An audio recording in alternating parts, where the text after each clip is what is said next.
ஏய் தம்பி, 8 மணிக்கு வர வேண்டிய வேலைக்கு எத்தனை மணிக்கு வேலைக்கு வரீங்க?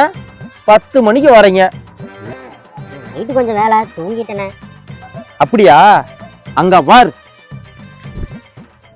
இந்திக்காரன் காலையில 4 மணில இருந்து வேலை செஞ்சுட்டு இருக்கிறான். இப்படியே பண்ணிட்டு இருந்த. ஆமா, உனக்கு சம்பளம் எவ்வளவு? 800 ஐயா. ஏ பையா, இப்ப ராவ் பையா, உனக்கு சம்பளம் எவ்வளோ? பையா 4 வேளை சாப்பாடு பாக்கு 10 ரூபாய்க்கு.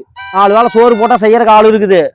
ஒழுக்கமா வரலைன்னா நாளைல இருந்து அத்தனையும் காட்டுக்குள்ள இந்திக்காரன வேலைக்கு அமைச்சிடுவோம். பாத்துக்க, ஒரு ஆளுக்கும் ஆளுங்களுக்கு வேலை கொடுக்க மாட்டேன்.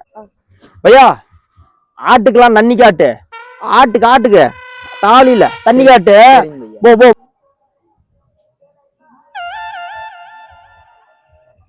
அண்ணா அண்ணா அண்ணா, நம்ம ஆள்ல நொரத்தடி செத்து போச்சுண்ணே. என்னடா சொல்ற? ஆடெல்லாம் நுரத்தலி செத்து போச்சா? அவ இந்திக்காரன் இப்பதான் நான் தண்ணி காட்ட சொன்னேன். என்னன்னே தெரியல, எல்லாரும் நொரத்தடி கிடக்குதுண்ணே. ஏ வடக்கா, இங்க வாடா. அது ஒண்ணு இல்ல பையா, ஆடு ரெஸ்ட் எடுத்துட்டு இருக்குது. அது ஒண்ணு இல்ல பையா, தாலியில எல்லாம் எறும்பா இருந்துச்சு, அதான் லைட்டா எறும்பு பவுடர் கலந்து விட்டேன் பையா. எது எறும்பு பவுடரா? ஏண்டா எறும்பு பவுடர் கிடக்குன்னா அத்தனை ஆடு செத்து போயிருந்தா. எங்க ஊர்ல எறும்புக்கு எறும்பு பவுடர் தான் கிடக்கும்.